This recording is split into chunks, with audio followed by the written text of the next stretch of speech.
하겠습니다. 로마서 제11장 로마서 제11장 11절부터 24절 말씀입니다. 본문이 좀 길죠. 우리 천천히 또박또박 같이 합독하도록 하겠습니다. 시작. 그러므로 내가 말하노니 그들이 넘어지기까지 실족하였느냐? 그럴 수 없느니라. 그들이 넘어짐으로 구원이 이방인에게 이르러 이스라엘로 시기나게 함이니라. 그들의 넘어짐이 세상의 풍성함이 되며 그들의 실패가 이방인의 풍성함이 되거든 하물며 그들의 충만함이리요. 내가 이방인인 너희에게 말하노라. 내가 이방인의 사도인 만큼 내 직분을 영광스럽게 여기노니 이는 혹 내 고륙을 아무쪼록 시기하게 하여 그들 중에서 얼마를 구하려 함이라. 그들을 버리는 것이 세상의 화목이 되거든 그 받아들이는 것이 죽은 자 가운데서 살아나는 것이 아니면 무엇이리요? 제사하는 처음 익은 곡식가루가 거룩한 즉 떡덩이도 그리하고 뿌리가 거룩한 즉 가지도 그러하니라. 또한 가지 얼마가 꺾이었는데 돌 감람나무인 네가 그들 중에 접붙임이 되어 참 감람나무 뿌리에 진액을 함께 받는 자가 되었은즉 그 가지들을 향하여 자랑하지 말라. 자랑할지라도 내가 뿌리를 보전하는 것이 아니요 뿌리가 너를 보전하는 것이니라. 그러면 내 말이 가지들이 꺾인 것은 나로 접붙임을 받게 하려 함이라 하리니 옳도다. 그들은 믿지 아니함으로 꺾이고 너는 믿음으로 섰느니라. 높은 마음을 품지 말고 도리어 두려워하라. 하나님이 원 가지들도 아끼지 아니하셨은즉 너도 아끼지 아니하리라. 그러므로 하나님의 인자하심과 준엄하심을 보라. 넘어지는 자들에게는 준엄하심이 있으니 너희가 만일 하나님의 인자하심에 머물러 있으면 그 인자가 너희에게 있으리라. 그렇지 않으면 너도 찍히는 바 되리라.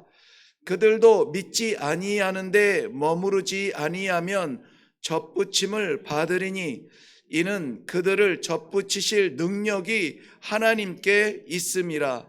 네가 원 돌 감람나무에서 찍힘을 받고 본성을 거슬러 좋은 감람나무에 접붙임을 받았으니 원 가지인 이 사람들이야 얼마나 더 자기 감람나무에 접붙이심을 받으랴. 아멘. 네, 우리 먼저 기도하겠습니다. 복음의 외인이요 이방인이었던 우리들을 긍휼히 여겨 주시어서 죽은 자의 자리에 두지 아니하시고 선교사들의 순교의 그 핏부림을 통하여 복음의 통로가 열리고 이 땅에 곳곳마다 십자가 세워주사 오늘도 그 십자가 바라보며 살아가는 성도로 깨워주시니 감사합니다.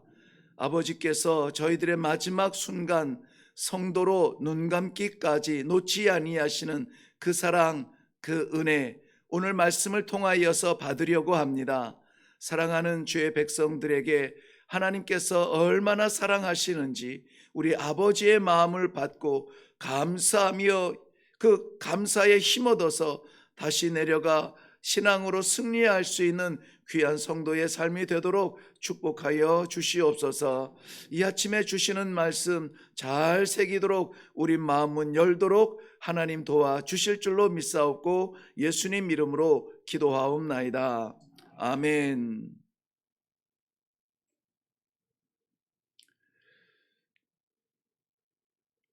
오늘 말씀이 뭐 이건지 저건지 살짝 좀 혼란스럽기도 하지만은, 그러나 혼란스러울 것 전혀 없고 너무나 분명한 말씀이기는 합니다. 단지 본문이 길어서 아침 새벽 예배에 묵상하기에 좀 벅찰 뿐입니다.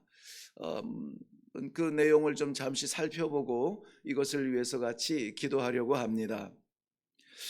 바울 사도가 고린도에서 만난 아주 좋은 동역자들이 있었습니다. 아굴라와 브리스길라라고 하는 부부였는데요.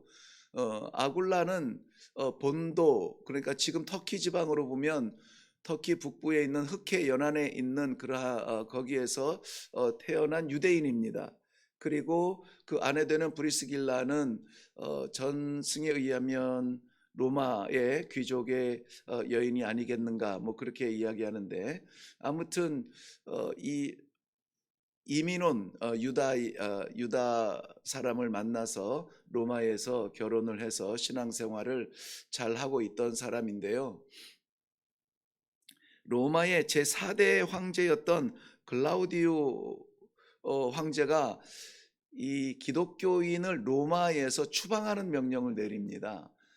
그 이유는 어, 보통은 로마 제국을 다스릴 때에 각 민족의 종교들을 인정하며 그들의 자치적인 그러한 그 종교성을 보호하는 정책인데요.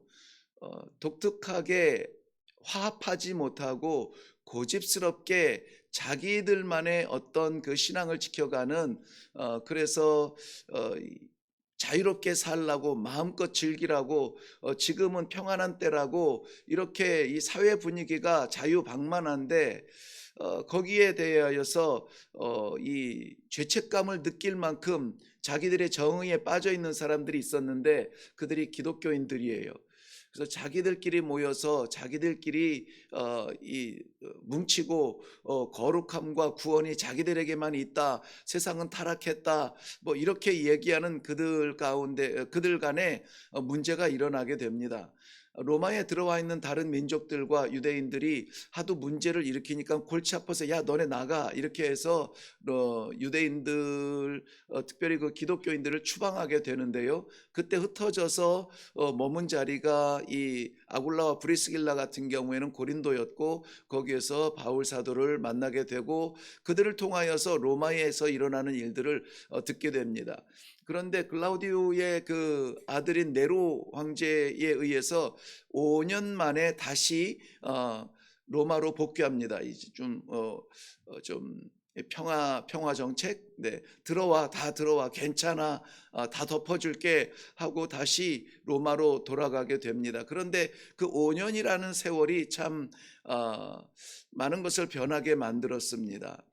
특별히 이 기독교의 그 공동체 안에서 그 떠났던 로마를 떠날 수밖에 없어서 그 외국에 살고 있었던 기독교인들, 언제나 돌아갈까 기다리고 있던 그 기독교인들의 빈자리를 여전히 지키고 있었던 로마에 거주하는 이방인들이 있었죠. 이방인 개종자들이죠. 5년 동안이나 저들이, 유대인들이 그 기독 공동체를 떠나 있으니까 거기에서 누군가는 모임을 지도해야 되고 누군가는 이 말씀을 나눠야 되고 하는 그러한 그 자치적인 모임 가운데에서 유대인들의 자리를 잃어버린 겁니다. 그리고 저들이 이제는 스스로 예배도 드릴 수 있고 우리도 이게 무슨 말인지 알겠어 하고 나름대로의 자기들의 편리라고 할까요? 이해될 만한 것들을 모아서 공동체의 룰을 삼기도 하고, 그런데 5년 만에 유대인들이 다시 돌아와서, 유대인들은 어떤 사람들입니까? 복음의 본토에서 온 사람들이잖아요. 그러니까는 그 자부심이 있는데 어느새 자기들이 변두리인이 된 것입니다. 그 공동체의 핵심 자리에는 우리가 그 전에 이방인으로서 우리의 교육을 받고 양육을 받아야 되는 연약한 존재로 보았는데 5년 만에 와보니 그야말로 주객이 전도된 그러한 가운데 있게 된 것입니다. 아무래도 제가 저의 개인적인 그 경험에도 마찬가지입니다마는 잠깐 동안만 제가 다시 한번 이해를 위해서 제가 사역했던 선교지 이야기를 하면은 20년 사역 가운데 10년이 넘을 즈음에 처음부터 그랬지만은 실질적으로 시도된 것은 무엇이냐?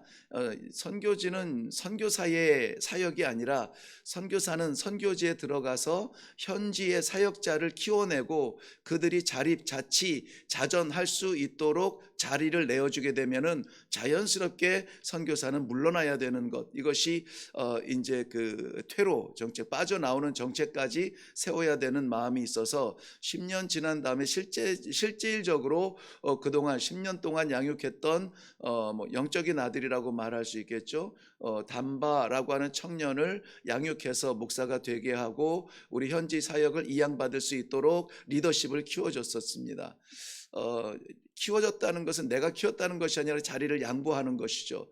그래서 우리 사역자들 11, 12명 모여서 회의를 하거나 학교에 교사 회의를 하거나 그럴 때는 원탁에 둘러앉아서 리더십 자리가 아니라 저는 자연스럽게 그들 중에 하나가 되고 그리고 이 스피치라든지 어디 그 대외 활동이라든지 담바 목사님을 보내고 세워서 이 사람 저 사람이 대표야 라고 느낄 만큼 그렇게 세워져 갔고 제가 결단하지 못할 때에 하나님께서 결단할 수 있도록 이 상황을 엮으셔서 제가 빠져나오게 하시고 자연스럽게 담바 목사님이 리더십을 가지고 사역을 하고 있었습니다. 그런데 미전도 종족 사역이라고 하는 이 독특한 사역에 헌신하는 젊은 사역자가 그곳에 들어가고 싶어 했어요. 선교사님 사역지를 보니 정말 선교사가 필요하던 자리이던데 저희들이 가도 될까요? 선교사가 가겠다고 하니 저희가 말릴 일도 아니었습니다. 아마 뭔가 좀 미진하여서 하나님께서 붙여주는 동역자라 생각하고 또 거기에서 한 1년 동안 저희와 함께 있었기 때문에 저희가 그렇게 허용을 했습니다. 들어갔는데 마찰이 일어난 게 된 거죠. 무슨 마찰이냐면 우리 사역자는 그동안에 20년 있으면서 중학교 때 만난 선교사로부터 말씀을 배우고 또 양육을 받고 이제는 말씀을 쫓아가는 종이 되어서 하나님을 상대하는 그 무슬림들 가운데 동족이죠. 동족 무슬림들 가운데서 기독교인으로 성장해서 이제는 목사가 돼서 선교사에 남겨놓아진 그런 그 사역을 이제 리드하는 리더십이 되었단 말이죠. 그래서 그 10명의 그 사역자들도 그 목사님을 중심으로 해서 굉장히 열심히 잘 했습니다. 그런데 젊은 선교사가 이제 들어갔어요. 나이는 물론 우리 담바 목사님이 많죠. 그런데 이 선교사님은 많이 배웠잖아요. 대학원까지 하고 또 선교 경험도 있고 하니까 어떤 선교사를 파송한 나라에서 온 그런 어떤 그 영적 자부심도 있고요. 눈에 보이는 현지인의 그러한 리더십이 딱히 마음에 이렇게 차지도 않고 게다가 재정을 쥐고 있기 때문에 사역자들이 현지 사역자들이 자기한테 와서 이제 얘기를 해야 이렇게 재정을 줄 수 있는 그러한 자리가 되는 거예요. 둘이 이 마찰이 좀 일어난 겁니다.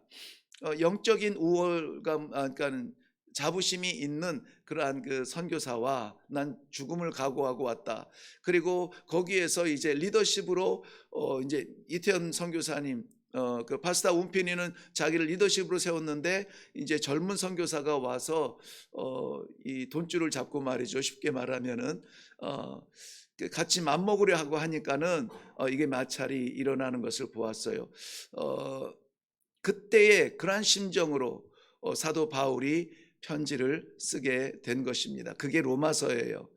그러니까 로마서는 이방인과 또 유대인의 어떤 우월성이 아니라 유대인도 그랬고 이방인도 그랬고 하나님의 은혜로 말미암아 다 구원받은 백성들 아니냐. 너희가 한국인으로 살지 말고 아프리카 사람으로 살지 말고 구원받은 사람으로 살아라. 우리 교회 안에서는 누구나 다 예수 그리스도 안에서 다 지체라고 말합니다. 그런 정신으로 살라는 것이에요. 내가 세상에서는 누군데, 내가 뭔데, 어디까지 살았는데 자꾸 이 과거 얘기하면서 매이는 사람 치고 신앙생활이 건강한 사람 별로 없어요.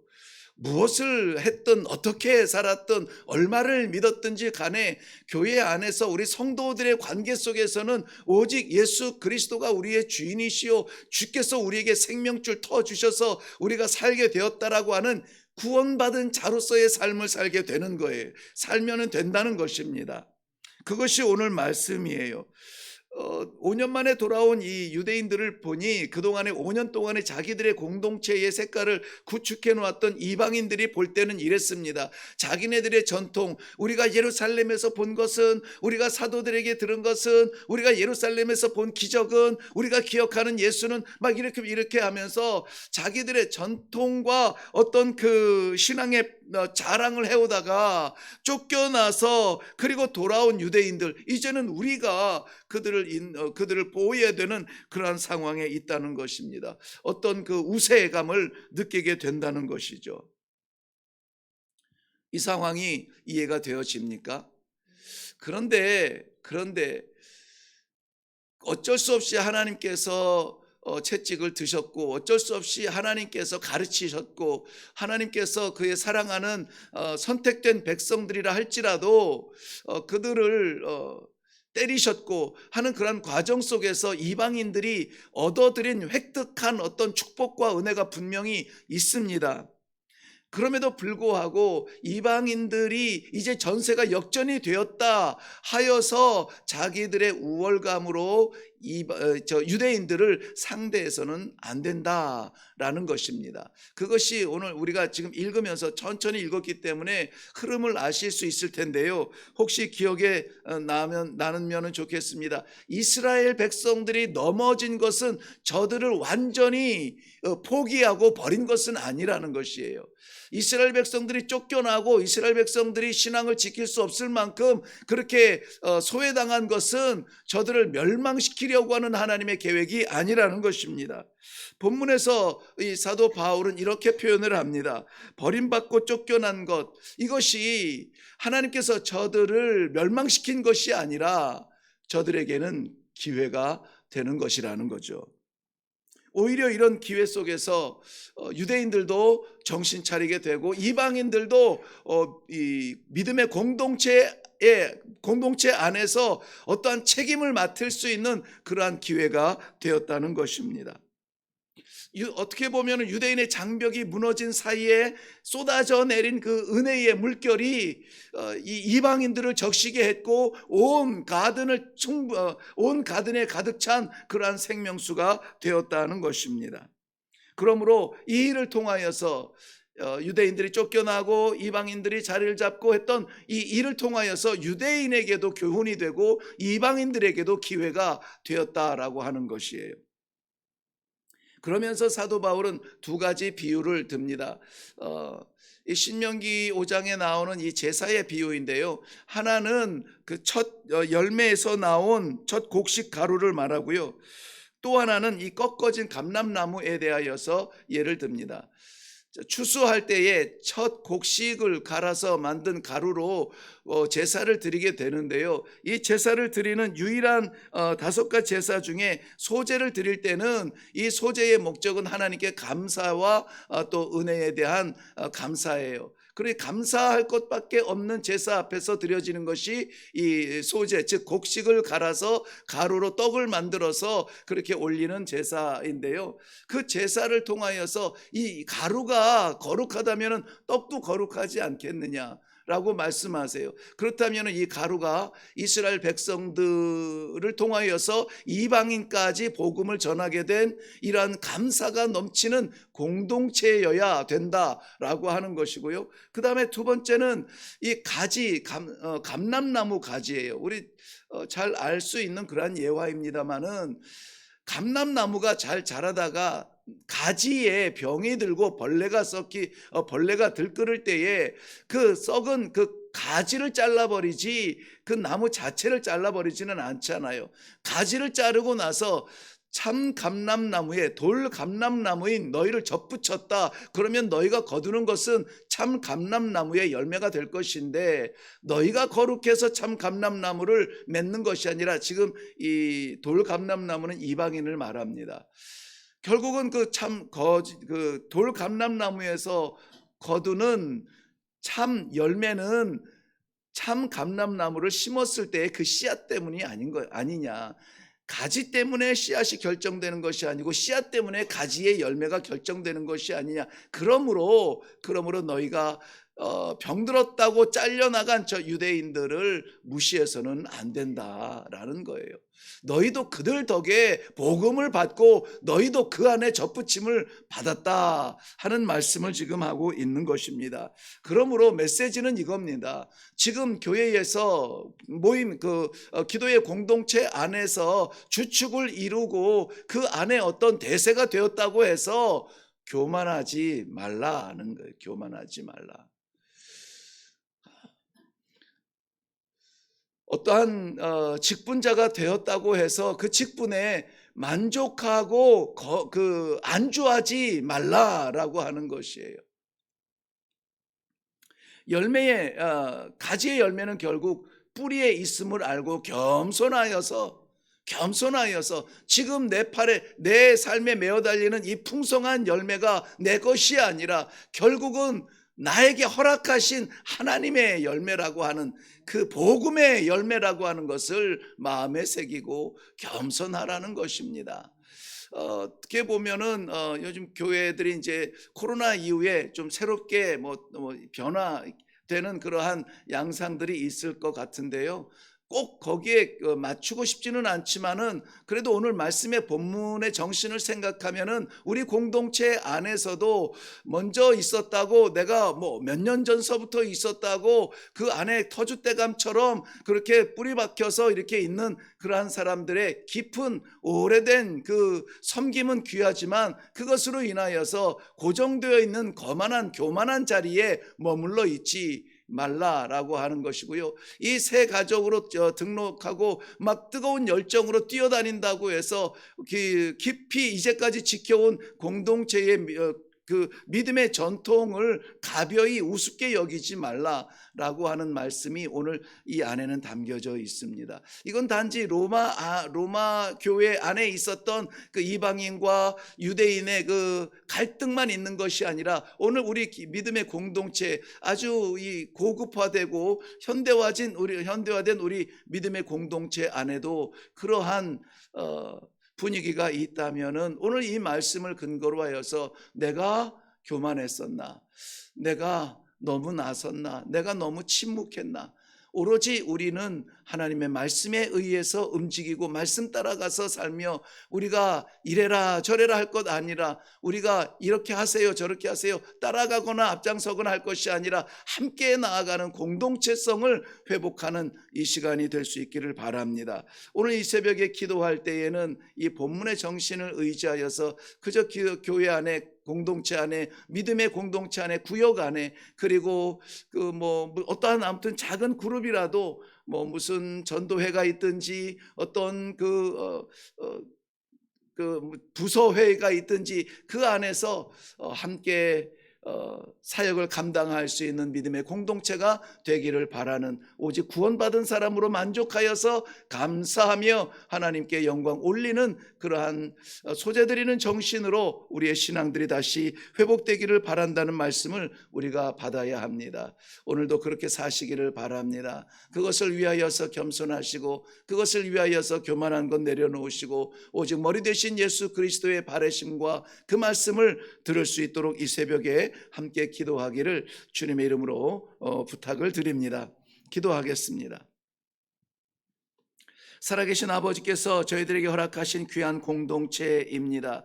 특별히 이 새벽 공동체는 하나님께서 독특하게 기도의 종들, 기도의 용사들, 기도의 일꾼들, 아버지 섬기는 교회는 다르지만 이렇게 한자리에 모아서 기도하게 하셨습니다. 아버지, 우리가 오직 머리 되신 예수 그리스도를 바라보며 예수 그리스도 섬기듯 일어나서 섬기는 그러한 이 공동체가 되게 하여 주시옵소서. 하나님께서 주시는 말씀, 아버지, 우리에게 넘치는 것이 있습니까? 나눌 수 있도록 도우시고 우리에게 부족한 것이 있습니까? 합심할 수 있도록 하나님 도와주셔서 마음문 열어 하나님의 뜻이 무엇인지 받게 하시고 우리의 가정을 위하여 기도하며 우리의 공동체 교회를 위해서 기도하며 나라와 민족과 선교를 위하여서 동일한 마음을 가지고 나아갈 때에 우리를 이 동일한 공동체 안에 묶어주신 하나님의 섭리를 이루게 하실 줄로 믿습니다. 아버지, 오늘도 사랑하는 성도들 구원받은 것 감사하며 감격하며 오직 그것을 증거하며 나아갈 수 있는 귀한 성도들 되게 하여 주시옵소서. 감사드립니다. 예수님의 이름으로 기도하옵나이다. 아멘.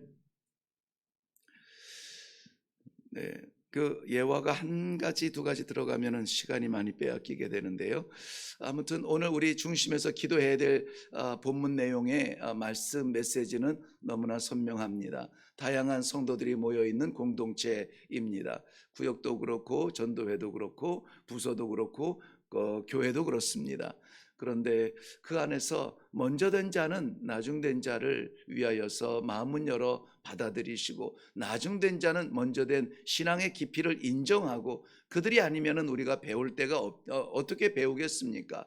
그러므로 우리 공동체 안에서 먼저 된 자와 나중된 자가 아무쪼록 하나 되고, 그 안에서 편나눠지지 아니하고 네 것 내 것 따지지 아니하며 우리를 하나 되게 하신 하나님의 뜻을 이룰 수 있도록 주님 도와주시옵소서.